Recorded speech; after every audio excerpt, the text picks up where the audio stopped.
இந்தியாவின் சாகெட்ரிக்ஸ் காசி அத்தியாயம் -2 இருண்ட சந்தையில் பதுங்கியிருக்கும் நிழலான உருவங்கள். கோடீஸ்வரனின் காவலர்களிடமிருந்து தப்பித்தது பிவடாசையும் டெசையும் மதுரையின் நிழலான அடிவயிற்றுக்குள் ஆழமாக வழிநடத்தியது. அவர்கள் குறுகிய வளைந்த சந்துகள் வழியாகச் சென்றனர். குப்பைகளின் துர்நாற்றமும் சட்டவிரோத வர்த்தகத்தின் அமைதியான கிசுகிசுக்களும் காற்றை நிரப்பின. அவர்கள் ஒரு பாதுகாப்பான புகலிடத்தை கண்டுபிடிக்க வேண்டும், மீண்டும் ஒன்றிணைந்து தங்கள் அடுத்த நகர்வை திட்டமிட ஒரு இடம். டெஸ் அவர்களை நகரத்திற்கு அடியில் உள்ள சுரங்கங்களின் மறைக்கப்பட்ட வலைப்பின்னலுக்கு அழைத்துச் சென்றாள், தேர்ந்தெடுக்கப்பட்ட சிலருக்கு மட்டுமே தெரிந்த ஒரு இரகசிய பாதை. சுரங்கங்கள் ஈரமாகவும் இருட்டாகவும் இருந்தன, அவ்வப்போது ஒளிரும் தீப்பந்தங்களால் மட்டுமே வெளிச்சம் வழங்கப்பட்டது.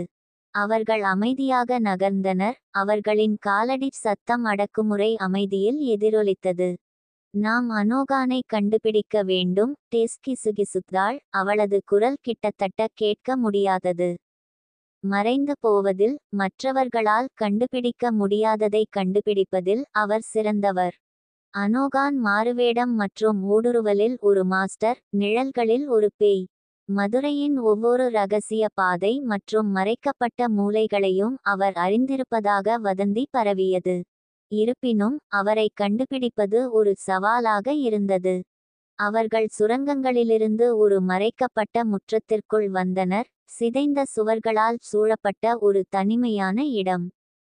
மையத்தில் ஒரு தனி உருவம் இருண்ட போர்வையால் மூடப்பட்டு அமர்ந்திருந்தது. அவர்கள் நெருங்கியதும் அந்த உருவம் திரும்பியது, அவர்களின் கண்களுக்கு முன் மாறவும் செய்யும் முகத்தை வெளிப்படுத்தியது. அனோகான், டெஸ் சொன்னாள், அவளது குரல் நிம்மதியால் நிரம்பியிருந்தது. அனோகான் தலையசைத்தார், அவரது கண்கள் அவர்களின் முகங்களை ஸ்கேன் செய்தன. கோடீஸ்வரனின் வேட்டை நாய்கள் உங்கள் தடத்தை பின்தொடர்கின்றன. அவர்கள் நகரத்தின் ஒவ்வொரு மூலையையும் தேடுகிறார்கள். உங்கள் உதவி எங்களுக்கு தேவை, பிவடாஸ் சொன்னார். நாங்கள் மற்றவர்களை தேடுகிறோம், நட்சத்திரங்களின் கண்ணீரை சரிசெய்யக்கூடியவர்களை தேடுகிறோம். அனோகானின் முகபாவம் தீவிரமாக மாறியது. சாகெட்ரிக்ஸ் காசி. கோடீஸ்வரன் ஒரு ஆபத்தான விளையாட்டை விளையாடுகிறான். அவர்களை கட்டுப்படுத்தவும், அவர்களின் சக்தியை தனது விருப்பத்திற்கு வளைக்கவும் அவன் நாடுகிறான். எங்களுக்கு தெரியும், டெஸ் சொன்னாள். அவர் கண்டுபிடிப்பதற்கு முன்பு நாங்கள் மற்றவர்களை கண்டுபிடிக்க வேண்டும். இன்னொருவர் இருக்கிறார், அனோகான் சொன்னார், அவரது குரல் தாழ்வாக இருந்தது. கேசிவரி. அவள் ஒரு சூனியக்காரி, மூலகங்களின் மந்திரத்தில் ஒரு மாஸ்டர். அவள் நகரத்தின் புறநகரில் ஒரு தனிமையான தோட்டத்தில் வசிக்கிறாள். ஆறாவது நபர்? பிவடாஸ் கேட்டார். அனோகான் தயங்கினார். மஞ்சானி. ஒரு கள்ளன், ஒரு தந்திரக்காரன். அவர் தகவல்களின் மாஸ்டர், ஆனால் அவர் யாரையும் நம்புவதில்லை. அவரை கண்டுபிடிப்பது கடினமாக இருக்கும். திடீரென்று முற்றத்திற்கு வெளியே ஒரு கலகம் வெடித்தது. கோடீஸ்வரனின் காவலர்கள் அவர்களை கண்டுபிடித்து விட்டார்கள். அவர்கள் சுரங்கங்கள் வழியாக அவர்களை பின்தொடர்ந்து வந்தனர். நாம் நகர வேண்டும், அனோகான் சொன்னார், அவரது குரல் அவசரமாக இருந்தது. அவர்கள் நெருங்கி வருகிறார்கள். அனோகான் தொடர்ச்சியான மறைக்கப்பட்ட பாதைகள் மற்றும் இரகசிய கதவுகள் வழியாக அவர்களை வழிநடத்தினார். நகரத்தின் அடிவயிற்றை பற்றிய அவரது அறிவு விலைமதிப்பற்றது என்பதை நிரூபித்தது. அவர்கள் காவலர்களை தவிர்த்து மதுரையின் சிக்கலான தெருக்களில் மறைந்தனர். அவர்கள் நகரத்தின் புறநகரை அடைந்தனர், அங்கு பரபரப்பான தெருக்கள் அமைதியான தோட்டத்திற்கு வழிவகுத்தன. அமைதியின் உணர்வு காற்றில் நிரம்பியிருந்தது, காட்டுப்பூக்களின் வாசனை காடுகளின் மண் வாசனையுடன் கலந்தது. தோட்டத்தின் மையத்தில் ஒரு பெண் நின்று கொண்டிருந்தாள், அவளுடைய கைகள் உயர்த்தப்பட்டு, அவளைச் சுற்றி காற்று மற்றும் ஒளியின் சுழலும் நீரோட்டங்கள் நடனமாடின. கேசிவரி, அனோகான் சொன்னார். கேசிவரி திரும்பினாள், அவளுடைய கண்கள் ஒரு பரலோக ஒளியுடன் பிரகாசித்தன. உங்கள் இருப்பை நான் உணர்ந்தேன், அவள் சொன்னாள், அவளுடைய குரல் மென்மையாக ஆனால் சக்தி வாய்ந்தது. நட்சத்திரங்கள் அமைதியற்றவை. சமநிலை மாறுகிறது. உங்கள் உதவி எங்களுக்கு தேவை, பிவடாஸ் சொன்னார்.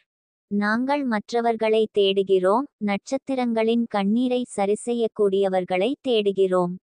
கேசிவரி தலையசைத்தாள். நான் உங்களுடன் வருவேன். ஆனால் நாம் அவசரமாக செல்ல வேண்டும். இருள் பரவுகிறது. மற்றும் மஞ்சானி. அவரை கண்டுபிடிப்பது கடினமாக இருக்கும். மஞ்சானியை, மாயமான கள்ளனை, தேடும் பணி தொடங்கியது. கோடீஸ்வரனை தடுத்து உலகிற்கு சமநிலையை மீட்டெடுக்க தேவையான ரகசியங்களை திறப்பதற்கான திறவுகோல் அவனிடம் இருப்பதால் அவரை கண்டுபிடிப்பது முக்கியம் என்பதை அவர்கள் அறிந்திருந்தார்கள். கோடீஸ்வரனும் மஞ்சானியை தேடிக் கொண்டிருக்கிறான் என்பதும் அவர்களுக்கு தெரியும். மதுரை நகரம் அதன் துடிப்பான குழப்பத்தின் துணியில் பின்னப்பட்ட ஒரு பதட்டமான அமைதியை மூச்சை அடக்கியது. பகிரப்பட்ட விதியால் பிணைக்கப்பட்ட வேறுபட்ட திறமைகளின் நால்வர் குழுவான பிவாடாஸ், டேஸ், அனோகான் மற்றும் கேசிவாரி நகரத்தின் அடிப்பகுதியில் மூழ்கி ஒரு பேயை, மஞ்சனி முரடனை வேட்டையாடுவதைக் கண்டனர். மஞ்சனி காற்றில் ஒரு கிசுகிசுப்பாகவும் நெரிசலான பஜாரில் ஒரு நிழலாகவும் இருந்தார். அவர் மாறுவேடத்தில் தேர்ச்சி பெற்றவர். அவரது முகம் ஒரு பச்சோந்தி, அவரது நோக்கங்கள் ஒரு ஈல் போல வழுக்கும். அவரை கண்டுபிடிப்பது புகையை துரத்துவது போன்றது, அனோகானின் திறமைகளை கூட சோதிக்கும் ஒரு பணி. அவர் அடிக்கடி சூதாட்ட குகைகளுக்குச் செல்வார், அனோகான் கூறினார். சந்தையின் இரைச்சலுக்கு மேலே அவரது குரல் அரிதாகவே கேட்கும். செல்வங்கள் வெல்லப்பட்டு இழக்கப்படும் இடங்கள், ரகசியங்கள் நாணயம் போல வர்த்தகம் செய்யப்படும் இடங்கள். அவர்கள் நகரத்தின் சூதாட்ட மாவட்டத்திற்குள் துணிந்து நுழைந்தனர், அங்கு அதிர்ஷ்டங்கள் உருவாக்கப்பட்டு கண் இமைக்கும் நேரத்தில் நொறுங்கி போயின. மலிவான மதுபானம் மற்றும் விரக்தியின் வாசனையுடன் காற்று அடர்த்தியாக இருந்தது. பகடை சத்தங்கள் மற்றும் சீட்டுகளை மாற்றும் சத்தங்கள் மங்கலான வெளிச்சம் கொண்ட அறைகளை நிரப்பின. அவர்கள் ஒரு குகையிலிருந்து இன்னொரு குகைக்கு நகர்ந்தனர், அவர்களின் புலன்கள் விழிப்புடன் அந்த தந்திரக்காரனின் எந்த அடையாளத்தையும் தேடின. அவர்கள் கேள்விகளை கேட்டார்கள், ஆனால் பதில்கள் தவிர்க்கும் விதமாக இருந்தன. சூதாட்டக்காரர்கள் வெளியாட்களை பற்றி எச்சரிக்கையாக இருந்தனர். மஞ்சனி ஒரு புராணக்கதை, ஒரு பேய். அவரது உண்மையான முகம் பெரும்பாலானவர்களுக்கு தெரியாது. புகை நிறைந்த பின்புற அறையில் அவர்கள் பகடை விளையாட்டில் ஈடுபட்டிருப்பதைக் கண்டார்கள். வீரர்கள் திருடர்கள், கூலிப்படையினர் மற்றும் மோசடி செய்பவர்களை கொண்ட ஒரு வண்ணமயமான குழு. அவர்களின் முகங்கள் பேராசை மற்றும் சந்தேகத்தால் பொறிக்கப்பட்டன. அவர்களில் ஒரு உருவம் மேசையின் மேல் குனிந்து அமர்ந்திருந்தது, அவரது முகம் ஒரு அகன்ற விளிம்பு தொப்பியால் மறைக்கப்பட்டது. அவரது தோரணை, அவர் பகடையை வைத்திருந்த விதம் டெஸ்ஸின் கண்ணை பிடித்தது. அவள் பிவாடாஸை தட்டினாள், அவளுடைய பார்வை அந்த உருவத்தின் மீது நிலைத்திருந்தது. அது அவன்தான், அவள் கிசுகிசுத்தாள். எனக்கு அது உறுதியாக தெரியும். பிவாடாஸ் மேஜையை நெருங்கினான், அவனது கம்பீரமான உருவம் வீரர்களின் மீது நிழலை போட்டது. மஞ்சனி, அவன் குரல் ஆர்ப்பரித்தது. நீ யார் என்று எங்களுக்கு தெரியும். அந்த உருவம் மேலே பார்த்தது, முகத்தில் ஒரு தந்திரமான புன்னகை பரவியது. கூர்மையான மற்றும் புத்திசாலித்தனமான அவரது கண்கள் பிவாடாஸின் பார்வையைச் சந்தித்தன. சரி, நட்சத்திரங்கள் தங்கள் தூதர்களை அனுப்பியுள்ளன என்று அவர் கூறினார். அவரது குரல் தாழ்ந்த, மெல்லிசையான ஓசையுடன் இருந்தது. நான் உங்களுக்காக எதிர்பார்த்து கொண்டிருந்தேன். எங்களுக்கு உங்கள் உதவி தேவை, கேசிவாரி அவசரத்தால் நிறைந்த குரலில் கூறினார். கோடீஸ்வரன் சாக்வெட்ரிக்ஸ் காஜியை கட்டுப்படுத்த முயல்கிறான். நாம் அவரை தடுக்க வேண்டும். மஞ்சனி சிரித்தாள். கோடீஸ்வரனும் அவனுடைய ஸ்பெக்ட்ரல் செல்லப்பிராணிகளும் ஒரு ஆபத்தான விளையாட்டு, உண்மையில். ஆனால் அதில் எனக்கு என்ன இருக்கிறது? உலகின் தலைவிதி, பிவாடாஸ் அவன் குரலில் உறுதியாகச் சொன்னான். மஞ்சனி புருவத்தை உயர்த்தினான். ஒரு கவர்ச்சியான சலுகை. ஆனால் நான் இன்னும் ஏதாவது விரும்புகிறேன். உறுதியானது. அவர் பகடையை நோக்கி சைகை செய்தார். ஒரு பந்தயம். நீங்கள் வென்றால் நான் உங்களுடன் சேருவேன். நீங்கள் தோற்றால் நீங்கள் என்னை விட்டுவிடுங்கள். பிவாடாஸ் தயங்கினார். அவர் ஒரு சூதாட்டக்காரர் அல்ல, ஆனால் அவர்களுக்கு வேறு வழியில்லை என்பதை அவர் அறிந்திருந்தார். பந்தயம் என்ன? ஒரு வீசுதல். மஞ்சனி கூறினார். அதிக எண்ணிக்கையிலானவர்கள் வெற்றி பெறுகிறார்கள். பிவாடாஸ் தலையசைத்தார். அவரது இதயம் அவரது மார்பில் துடித்தது. அவர் பகடையை எடுத்து அவற்றின் எடையை கையில் உணர்ந்தார். அவர் கண்களை மூடிக்கொண்டு ஆழ்ந்த மூச்சை எடுத்து வீசினார். பகடை மேசையின் குறுக்கே விழுந்து ஒரு சத்தத்துடன் விழுந்தது. ஒரு சிக்ஸ். மஞ்சனி சிரித்தார். மோசமாக இல்லை, போர்வீரன். ஆனால் இதை நீங்கள் வெல்ல முடியுமா என்று பார்ப்போம். அவர் பகடையை எடுத்து வீசினார். அவர்கள் ஒரு மென்மையான இடியுடனேயே இறங்கினர். ஒரு சிக்ஸ். ஒரு கூட்டு மூச்சு அறையை நிரப்பியது.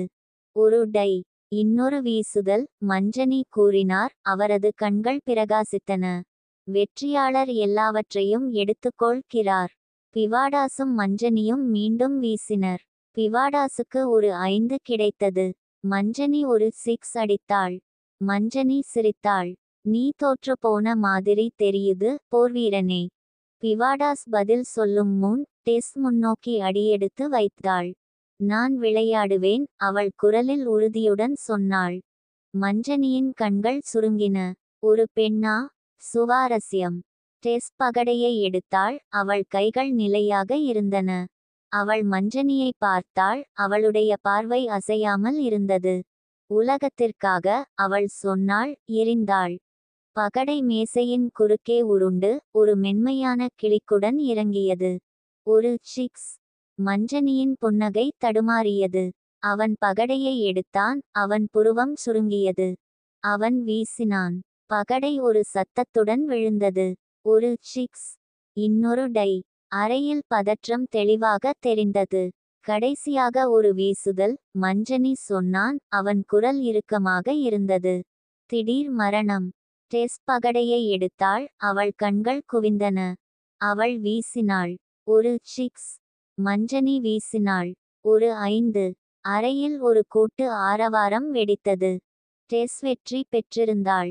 மஞ்சனி பெருமூச்சு விட்டான். அவன் கண்களில் ஒருவித பாராட்டு. அருமை, வில்லாளி. உனக்கு எல்லா வாய்ப்புகளையும் தாண்டிச் செல்லும் திறமை இருக்கிறது. சரி, நானும் உங்களுடன் இணைவேன்.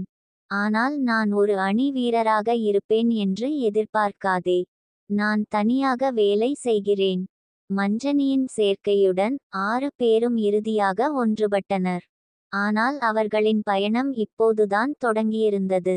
நாகபுரத்திற்கும் பாம்பின் கிரீடத்திற்கும் செல்லும் பாதை ஆபத்து நிறைந்ததாக இருந்தது. மேலும் கோடீஸ்வரனின் நிழல் பெரியதாக தெரிந்தது.